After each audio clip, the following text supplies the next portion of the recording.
여러분 안녕하십니까? 문재인 주사파 정권 5년 동안 문재인이가 얼마나 굴욕적인 친중 정책을 펼쳤습니까? 문재인이가 중국 공산당은 거대한 산봉우리라며 중국 공산당 시진핑의 1대1를 함께 하겠다라고 만든 정책이 신남방 정책이었죠. 또한 문재인이가 시진핑을 만나겠다고 베이징에 갔다가 시진핑이를 못 만나고 10끼 중 8끼 혼밥을 쳐 드신 문재인. 당시에 대한민국 기자가 폭행을 당했음에도 불구하고 문재인이가 말 한마디 못했지요. 코로나가 터졌을 당시에 문재인, 중국인들과 조선족들 얼마나 대대적으로 대한민국 국내에 유입을 시켰습니까? 문재인 주사파 정권 때문에 중국인들과 조선족들이 대한민국의 부동산 시장, 금융시장, 태양광 등 얼마나 많이 중국의 검은 차이나 머니가 장악을 했습니까? 한마디로 문재인의 5년은 굴욕적이고 치욕적인 친중의 5년, 종북의 5년 아니었습니까?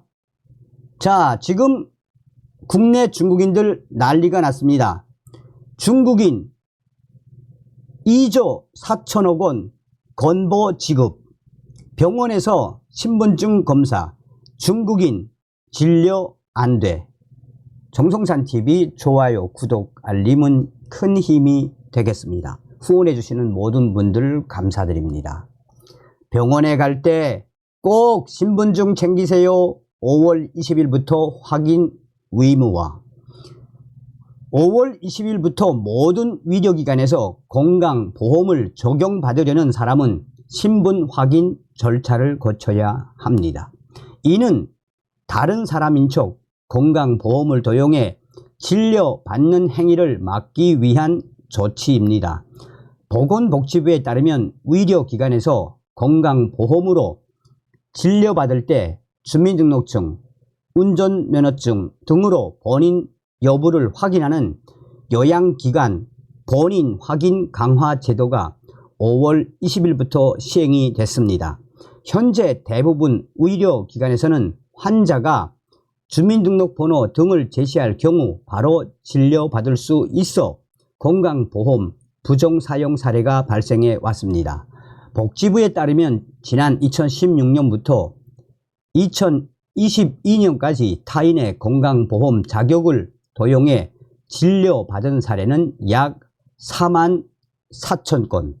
정부는 이 중 연평균 918명을 적발해 총 10억 6천만 원을 환수한 바 있습니다. 다만 건강보험 자격 도용은 적발이 어려워 실제 새 나간 건강보험 재정은 더 많은 것으로 정부는 보고 있습니다. 5월 20일부터 모든 의료기관에서 진료를 받으려는 사람은 주민등록증, 운전면허증 등 자신의 사진과 주민등록번호가 포함된 신분증을 반드시 제시해야 합니다. 신분증이 없는 경우 QR코드 형식의 모바일 건강보험증을 내려받아 자격을 인증하면 됩니다. 복지부는 건강보험 지속가능성 제고 방안을 발표했고 같은 해 5월 국민건강보험법을 개정했습니다. 복지부 관계자는 제도 개선 사항이 현장에서 차질 없이 시행되도록 지침을 마련하고 상세히 안내해 나가겠다라고 밝혔습니다. 자,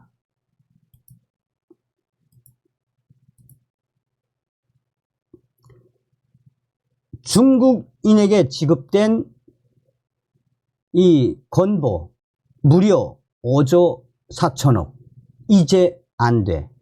확 바뀐 병원 신분증 검사요. 건보증 도용 중국인 딱 걸린다. 5월 20일부터 신분증 검사가 요양기관에서 의무화되면서 명의 도용 등 외국인의 건강보험 부정 수급에 제동이 걸릴 전망입니다.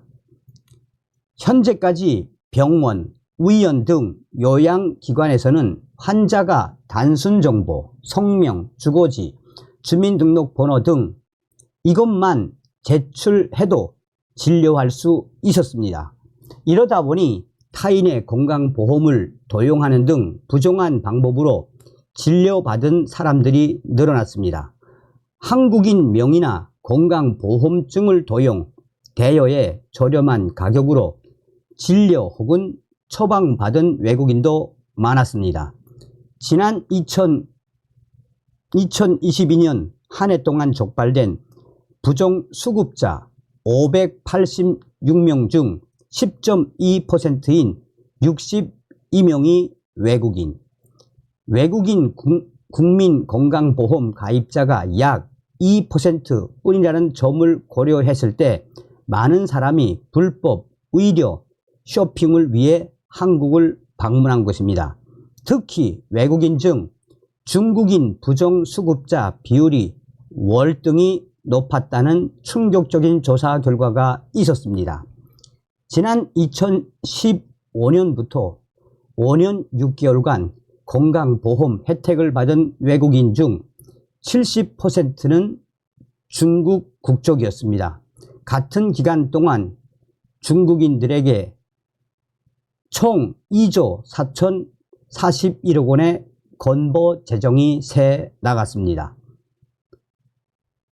2021년 중국인 A씨는 SNS를 통해 약 봉투 사진을 올렸습니다. 한국인 신상을 이용해 싼 가격에 진료받고 약 처방을 받은 것입니다. 그는 내가 산 위장약 보름치가 17,040원, 진료비는 4,800원밖에 안 들었다. 한국 진짜 싸네 라는 말도 덧붙였습니다. 당시 신상이 이용된 한국인이 자신이 직접 진료와 처방을 받았다고 주장하면서 부정 사용에 대한 증거 불충분으로 사건은 일단락됐습니다. 건강보험증을 외국인에게 대여해준 자가 자신이 진료받았다고 말하면 부정수급 단속을 피해갈 수 없는 셈입니다.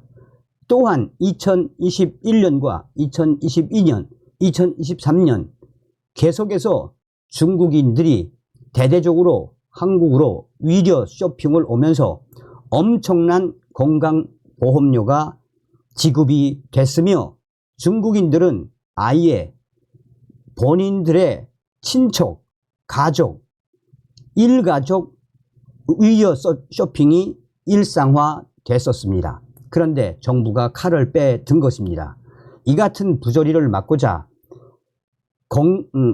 국민건강보험법 개정을 거쳐 신분증 검사가 의무화된 것입니다. 앞으로 병원, 의원 등 요양기관은 환자에게 건강보험을 적용하기 전 신분증 등으로 환자 본인인지 그리고 건강보험 자격이 있는지를 확인합니다. 이를 위반할 시 의료기관은 과태료를 물게 됩니다. 요양기관에 방문할 때 환자는 주민등록증, 운전면허증, 여권, 장애인 등록증, 국가보훈 등록증 등 사진과 주민등록번호가 붙어있는 증명서 또는 서류를 반드시 지참해야 합니다. 외국인의 경우 사진과 외국인 등록번호가 적힌 외국인 등록증이 필요합니다. 만일 신분증이 없이 병원 등에 내원한다면 건강보험을 적용받지 않고 환자 본인이 진료비 전액을 부담해야 합니다. 지금 보건복지부가 발표한 핵심은 그동안 수많은 중국인들의 대한민국 의료 쇼핑을 막겠다라는 의지라며 이는 윤석열 대통령의 후보 공약이기도 했습니다. 자, 지금 현재 이 소식은 웬만한 커뮤니티는 다 나가 있죠. 그러니까 중국인들에게 무려 5년간 2조 4,641억 원의 건강보험이 지급됐다는 말 다 한 거 아니겠습니까? 다음 시간에 뵙겠습니다. 멸공.